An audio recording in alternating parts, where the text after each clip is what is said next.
Nesse último dia 15 de novembro, rolaram os atos nacionais unificados pelo fim da escala 6 por 1 e pela redução da jornada de trabalho.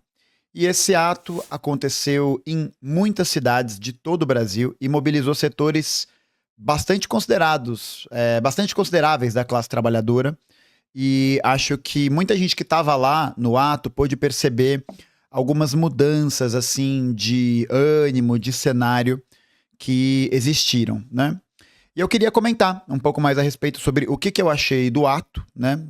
Inclusive colocar aqui para vocês fazerem seus comentários, né? De como vocês viram o ato na sua cidade, se rolou, se não rolou, como que vocês enxergam esse processo, para a gente ter um panorama geral, né? Porque eu tô falando aqui do lugar de São Paulo, né? Tô falando aqui do ato que aconteceu às 9 da manhã, mas é importante a gente ter esse panorama geral da experiência. Então, se você colou no ato contra a escala 6 por 1 pela diminuição da jornada de trabalho, comenta aqui embaixo, fala como foi essa experiência, o que você achou. Essa opinião vai ser muito importante, tá bom? Mas eu acho que esse ato ele foi muito fundamental porque ele trouxe algumas novas questões para a mesa e para o jogo da luta de classes, né? Há alguns anos já a gente tem presenciado e vivido mobilizações e movimentações da classe trabalhadora que se expressaram num sentido defensivo da luta de classes, né? Então, sobretudo ali a partir de 2016, em que a gente tem o golpe contra Dilma, mas esses processos, né, essas políticas contra a classe trabalhadora não começam no golpe contra Dilma, né, começam com as políticas de austeridade em 2015 e outras formas de organização que vinham muito anteriormente, né, de desmobilização da luta de classes em favor dos trabalhadores. Mas, desde 2016, a gente tem visto uma ampliação desse cenário, né, de combate aos interesses estratégicos da classe trabalhadora e uma ofensiva da classe burguesa, né, da classe dominante, sobre uma série de direitos, sobre uma série de bases que a classe trabalhadora antes tinha um pouco mais assegurada. Então a gente viu a passagem da reforma trabalhista, que foi muito importante para a ofensiva da classe dominante. A gente viu a aprovação em 2019 da reforma da Previdência, a autonomia do Banco Central, a PEC do teto de gastos, que foi escrita pelo Temer, a implementação do programa de parcerias e investimentos, que está continuando agora no governo Lula, e a gente viu muitos outros direitos serem atacados, né? Muitas condições de trabalho serem atacadas pontualmente ao longo desses anos, né? E todas as ações que a classe trabalhadora realizou nessa seara, né, nesse tempo, foram ações de caráter reativo, né, de caráter defensivo.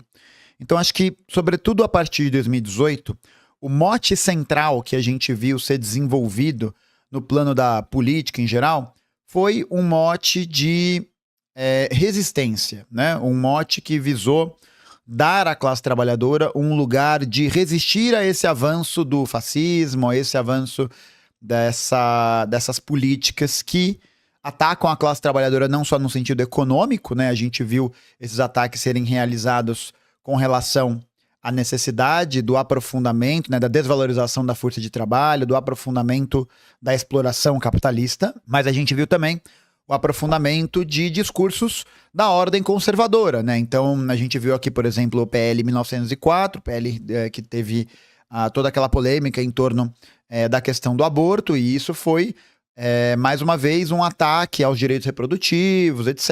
E a gente viu muitas outras políticas nesses últimos anos, e que a esquerda muitas vezes respondeu com uma visão, né, com um debate defensivo a respeito dessas questões.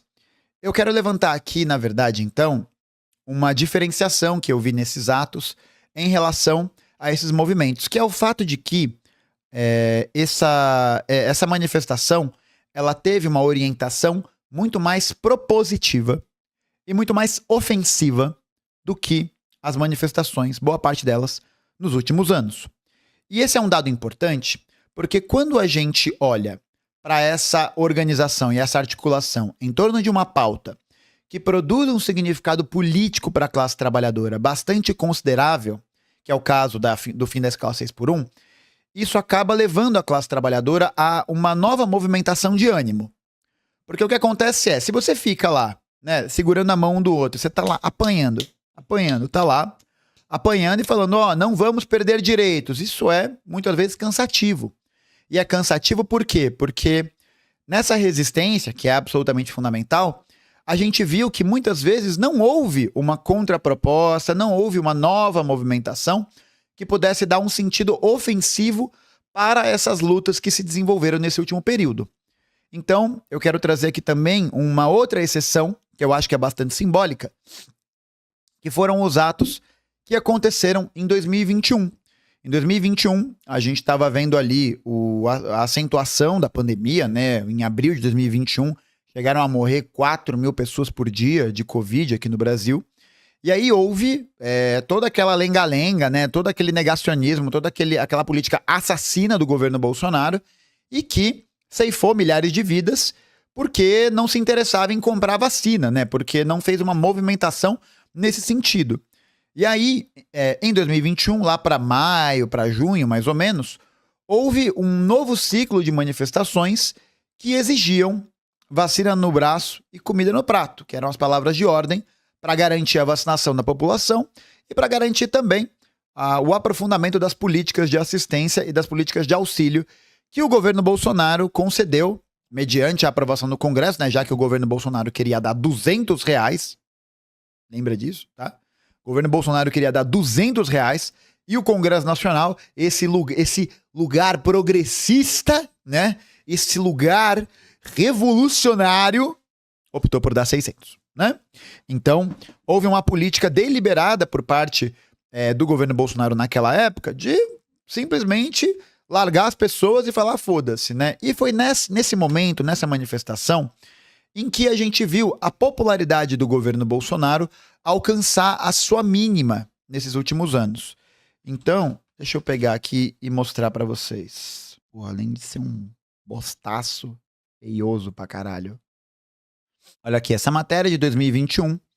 Governo Bolsonaro encerra 2021 reprovado por 63%.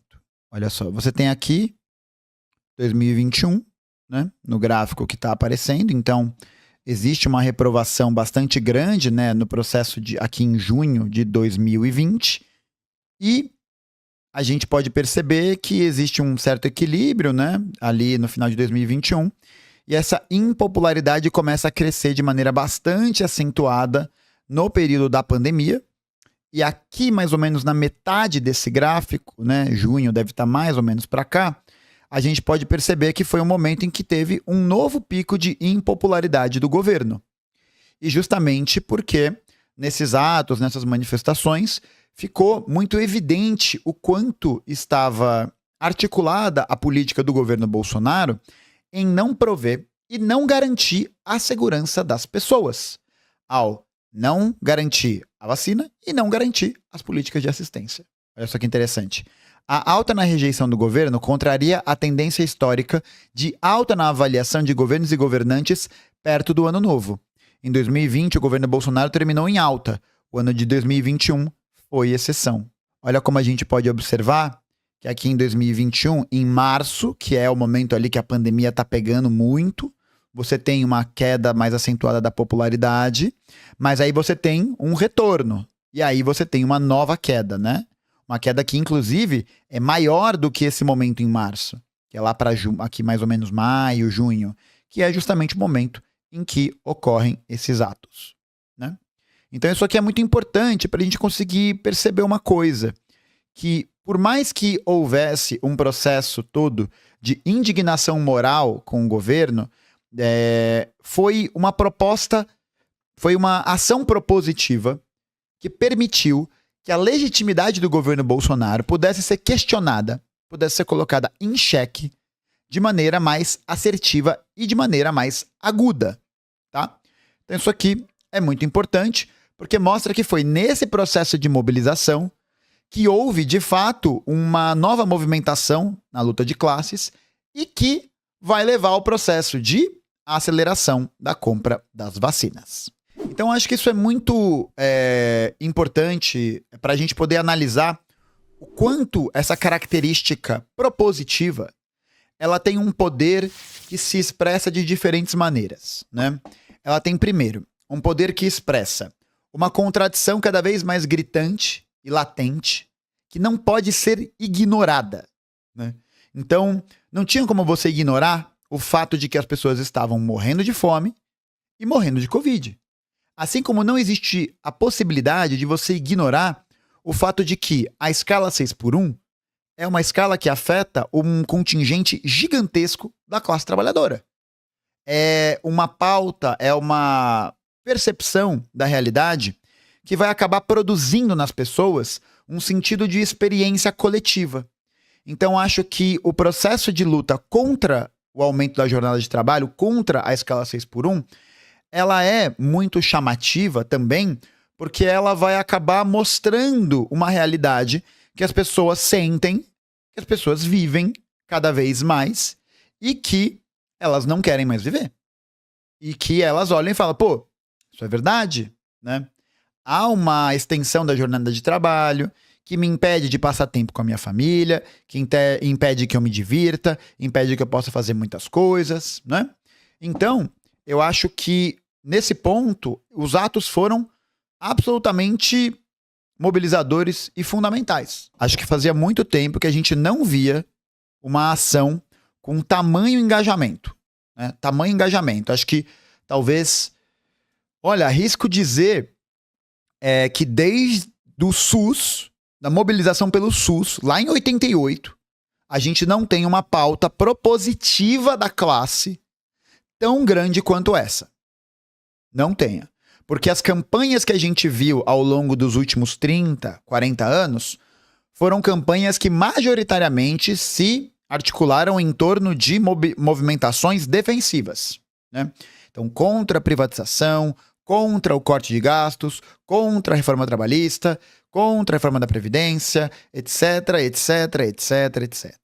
Então, essa diferença na aplicação e na condução para um programa que represente a classe trabalhadora é algo muito importante. Muito importante, muito importante mesmo. Porque vai dar esse sentido de mobilização e vai permitir que as pessoas olhem para essa realidade e vejam elas mesmas como participantes dessa realidade. Então eu estava conversando, né, inclusive mandar um abraço aí pro Load, porque o Load tinha comentado comigo que ele ia colar na manifestação das 3 horas. Acabou que o ato unificou, rolou só de manhã, então de tarde já estava um pouco mais desmobilizado, um pouco mais vazio, mas o Load comentou comigo que ele ia no ato. E aí a gente conversou e ele falou para mim que seria a primeira manifestação que ele tá indo. E lá no ato eu encontrei com muita gente, inclusive um beijo para as pessoas, encontrei com muita gente que falou para mim que aquela era a primeira manifestação que estava indo, era o primeiro ato que estava indo, porque sentiu a importância da articulação e da caminhada nesse processo. Então acho que fica de lição, né? Que é muito importante a gente estar sempre pensando que a classe trabalhadora ela está buscando uma alternativa concreta. Ela está buscando uma alternativa concreta para o solucionamento dos seus problemas. E para que isso possa ser articulado e realizado, é importante que haja de fato esse programa, que haja essa proposição, né? Que haja essa movimentação para que essas ações possam ser realizadas. E assim, né, a gente conseguir empurrar a pauta. Porque esse é um outro ponto. Quando começa esse papo de vamos atenuar a pauta para a gente conseguir a aprovação, aí ó, aí é que fudeu. E aí fudeu porque você não vai conseguir nenhuma das duas coisas.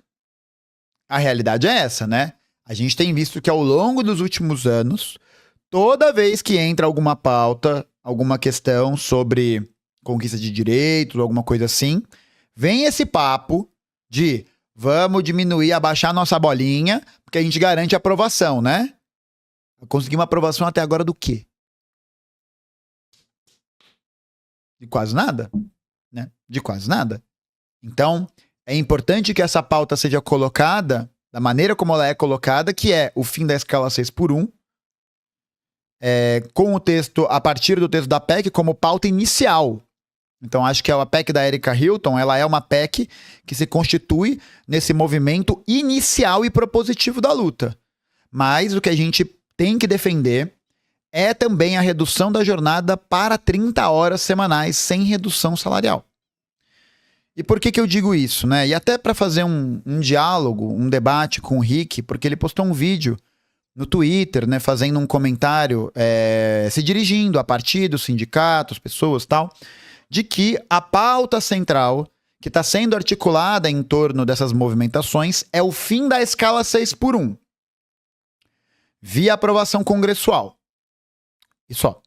Então, eu acho que fazer esse diálogo ele é importante. Por que colocar uma pauta máxima, por assim dizer? Por que ficar defendendo essa redução dessa maneira é importante, né? E não só defender o fim da escala 6x1, e independente do que seja aprovado na PEC, ou enfim. Mas por que é importante ter essa aplicação de um programa máximo, né? De um programa de horizonte? Porque isso mete medo nos nossos inimigos. Em primeiro lugar. Basta você ver o Nick, e não é o Nickelodeon, né? É o Nick Ferreira, Nick Ironera, né? Já falou que tem que ver, estudar a escala 6x1, blá, blá, blá, blá, blá. Tá tomando o nabo da base. Galerinha ali também de direita, tal, deputados, não sei o quê. Nabo da base. E aí, essa pauta, então, se torna uma pauta muito poderosa. Porque ela faz com que os nossos inimigos tenham medo que ela seja aprovada na sua integralidade. Então os caras estão tremendo por isso. Por isso que já estão inventando. Não, verdade, 44 é muito foda. Vamos diminuir para 40. Fazer 5x2. Né? Para poder amenizar. Beleza. Só que tem um outro ponto que é muito importante. Que é o seguinte. A colocação de um programa máximo também ajuda a fazer com que essa luta não seja perdida no meio do republicanismo abstrato. No meio dessa ideia de, isso só pode ser realizado, né? Ou uma conquista como essa, como a redução da jornada de trabalho, é algo da competência do Congresso e de mais ninguém. E aí já era, né? E eu acho que a gente tem que tomar cuidado com isso, porque já existe deputado de direita, já existe senador de direita que está tentando capturar a pauta.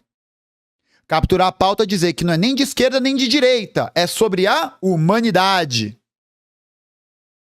É sobre o Brasil. Brasil! Né?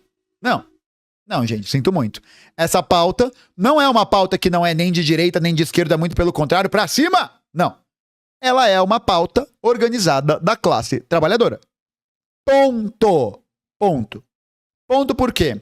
Porque se esses caras realmente tivessem essa visão e se importassem com isso, eles teriam feito algum tipo de movimentação, algum tipo de proposta, algum tipo de debate, algum tipo de agitação em torno da redução da jornada de trabalho nos seus mandatos. Mas não fizeram. Resolveram fazer agora. Por que resolveram fazer agora? Porque,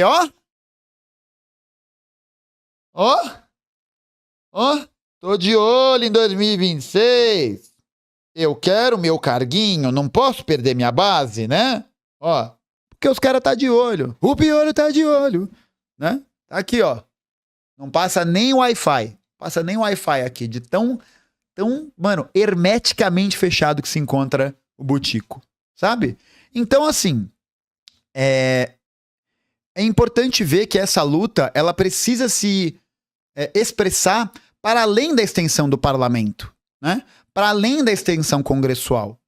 Porque é só a mobilização nas ruas e articulada em torno desse horizonte máximo que a gente pode alcançar vitórias não só táticas, né? Não só do ponto de vista mais de curto prazo, como é o fim da escala 6x1, mas também a gente conseguir orientar a luta em uma perspectiva estratégica, em uma perspectiva de defesa dessas pautas máximas e que a gente consiga ter poder, né? Poder para poder fazer essas negociações, poder para conseguir estar mobilizando e atuando diariamente, né?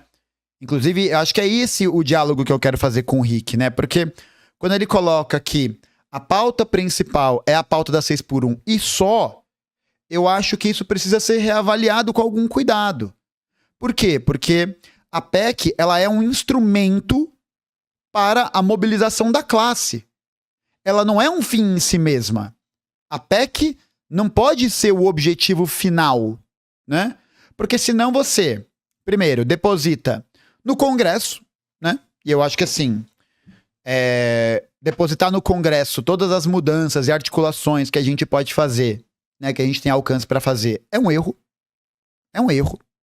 É um erro, porque é só olhar a história, gente. É só olhar para a história e como o Congresso tem se comportado nos últimos anos com relação à pauta de trabalhadores.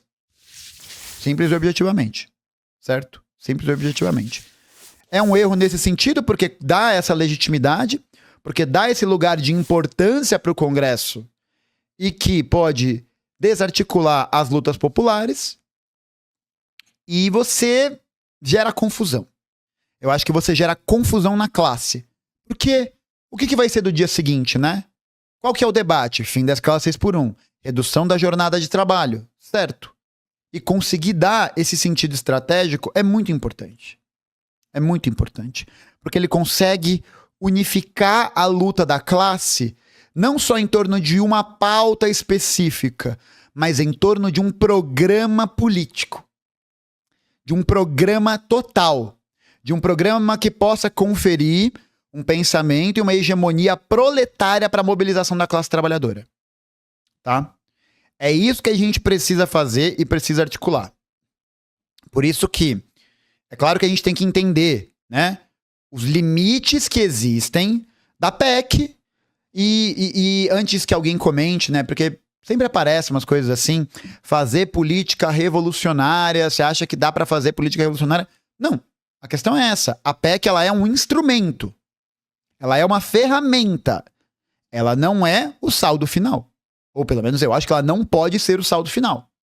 Ela é a materialização, a realização daquilo que foi construído em torno da pauta do fim da 6x1 e da redução da jornada de trabalho, né?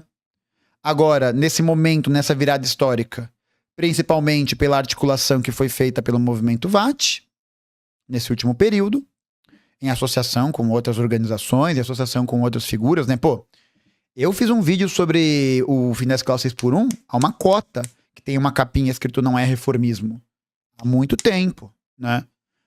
A gente tá falando sobre redução da jornada de trabalho há muito tempo. Então, é um negócio que tá conseguindo, né, permear várias pautas. E junto com as ações de muito tempo antes, né? Porque a luta pela redução da jornada de trabalho não é uma luta que vem agora, não é uma coisa que a galera inventou agora, né? É uma pauta que existe há muito tempo, né? Muitas décadas. Sob diferentes formas, né? Em diferentes contextos, em diferentes realidades. Então, acho que ter essa noção ela é muito importante. Porque é só com esse programa político estratégico que vise conferir a hegemonia proletária que a gente vai conseguir articular e organizar a classe trabalhadora num sentido propositivo e num sentido que para ela faça sentido se mobilizar. Porque é isso, né? As pessoas vão se mobilizar por alguma bosta? A galera vai se mobilizar por migalhas? Não. As pessoas querem se mobilizar por coisas que de fato representem conquistas nas suas vidas, né?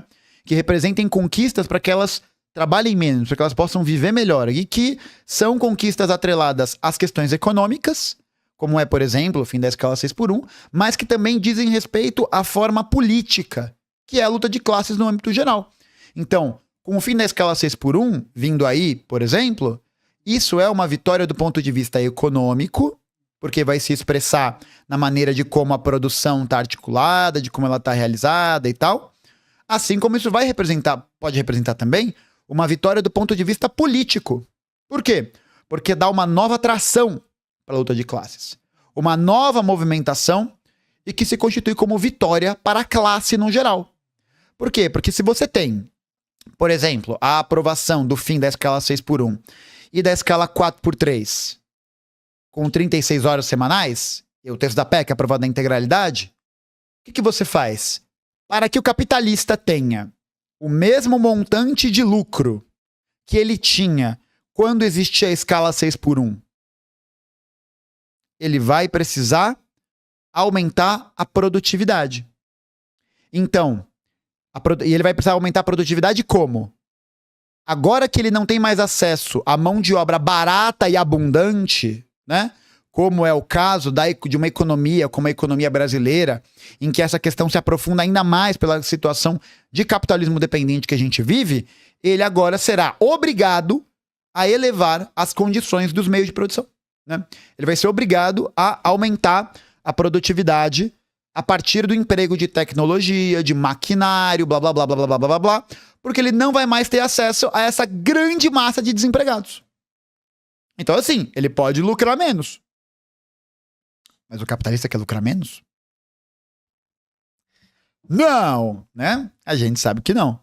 Agora, é importante ver também como essa pauta ela diz respeito a outros processos também, né? Sobre processos de exclusão das políticas de corte de gastos, do arcabouço, do PPI, de todas essas iniciativas que representaram retrocessos políticos para a classe trabalhadora, como a reforma trabalhista, a reforma da Previdência, a autonomia do Banco Central, o arcabouço fiscal, PPI, PPP, blá, blá, blá, blá, blá, blá, blá.